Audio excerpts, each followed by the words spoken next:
Buenas tardes, estimadas, estimados colegas. Es un gusto estar nuevamente con ustedes. Presentamos aquí un trabajo sobre vínculos entre Estado, medios y sociedad civil en tres momentos paradigmáticos del desarrollo de la ciudad de Buenos Aires en contexto de epidemia. Partimos de la actualidad, parte de un proyecto de investigación que compartimos con gente del campo de la salud colectiva. Los números de la pandemia actual son escalofriantes, pero aún así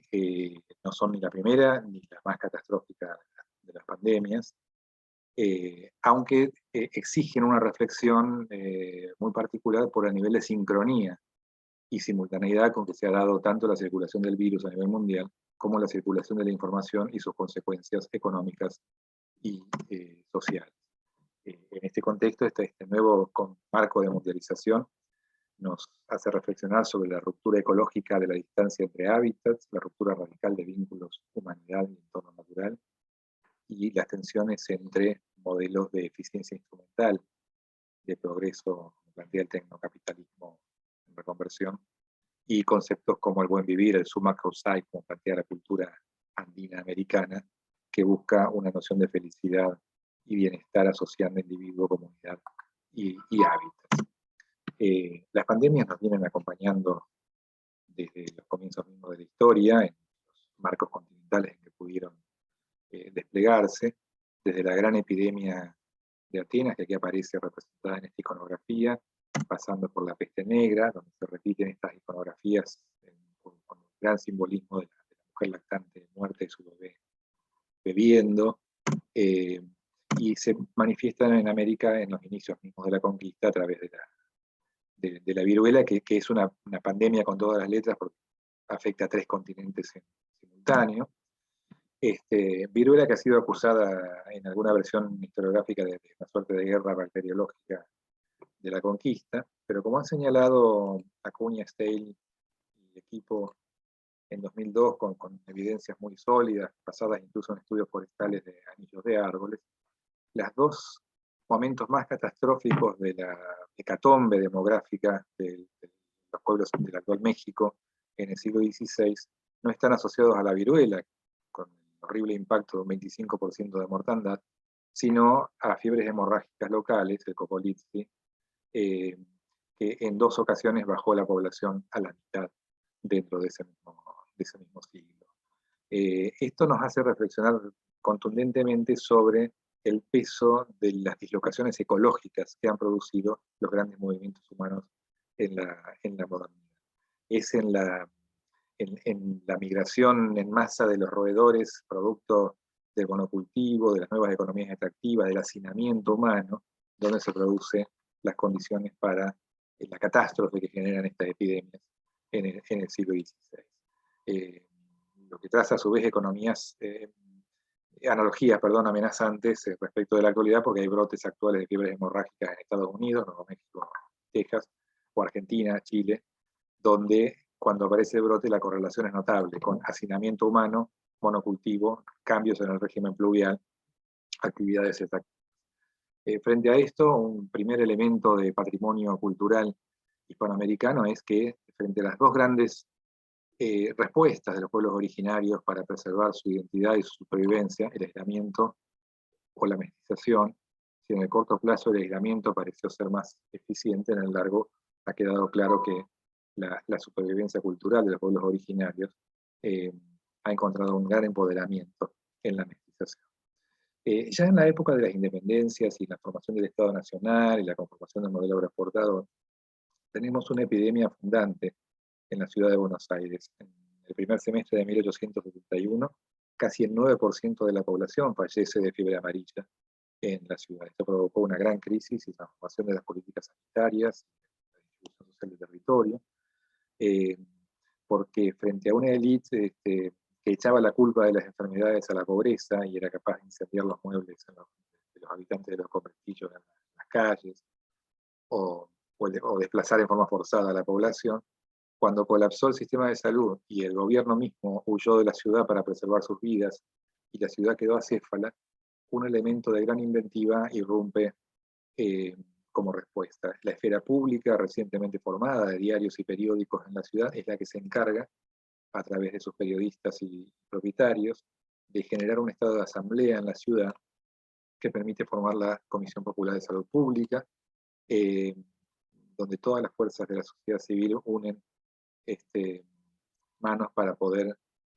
combatir la epidemia, y lo hacen con una gran eficiencia, ¿no? La iconografía, que como verán repite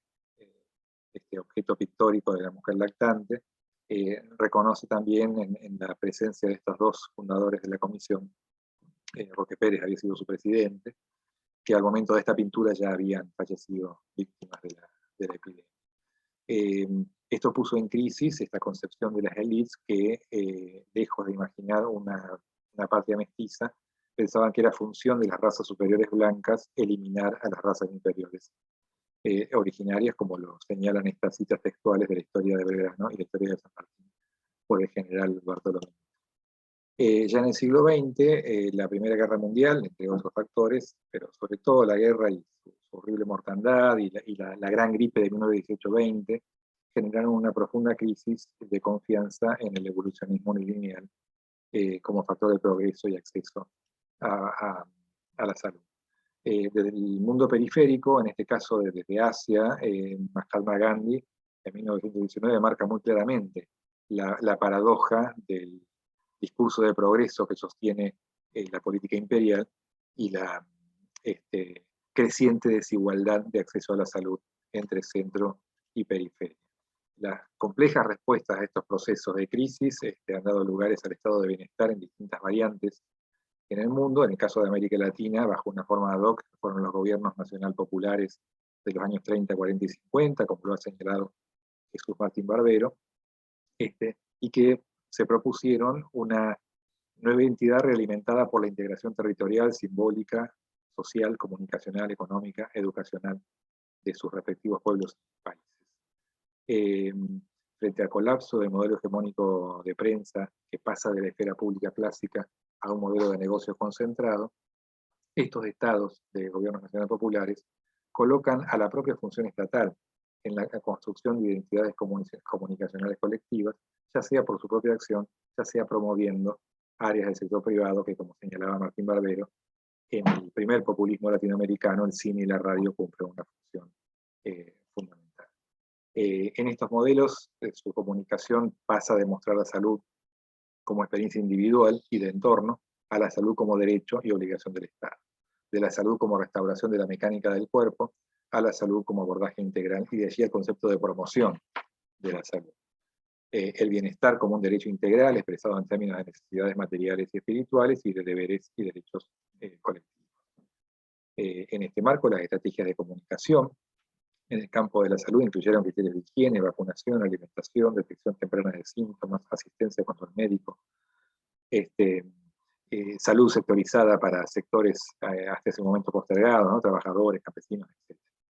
Esto incluso adquiere rango constitucional en países como México o Argentina, y producen un profundo cambio con un impacto de décadas en las condiciones de salud de sus respectivas poblaciones. ¿Cuál es el contexto actual en el cual enmarcamos una investigación en la que participamos junto a colegas del área de salud colectiva? Un alto grado de sincronía mundial, un alto grado de circulación en tiempo real de la información con zonas de la misma notorio descontrol, pero además la puesta en crisis justamente de aquel patrimonio de empoderamiento y lecciones de la historia. El mestizaje está siendo fuertemente cuestionado por una cultura de la xenofobia profundamente alimentada en los últimos años. El estado de bienestar no se ha recuperado de los golpes de su propio déficit en los años 60 y 70 y de desmantelamiento neoliberal de los 80 y 90, y la esfera pública tradicional, que hiciera esa marca histórica en 1871, está también en crisis en el marco de la reconversión del sistema de medios nacional y mundial. En este contexto, hoy los desafíos son inmensos. Como señalaba el secretario general de Naciones Unidas, el 40% de las noticias sobre COVID producidos por bots en los primeros meses de 2020, el grueso de los contenidos subidos por usuarios individuales en las redes sociales y el sector anónimo. Ese anonimato presenta una altísima correlación con la producción de información falsa, mensajes de odio, información información errónea, y el campo periodístico empresarial presenta distorsiones graves que lo alejan claramente del modelo canónico de esfera pública estudiado por Habermas. En el marco de nuestra investigación, por ejemplo, en Argentina, considerando solo los 2 diarios de mayor circulación y de mayor impacto en la agenda mediática y política del día, entre marzo y noviembre de 2020, un mínimo de 27 notas de portada presentan contundentes diferencias entre su titulación y su contenido,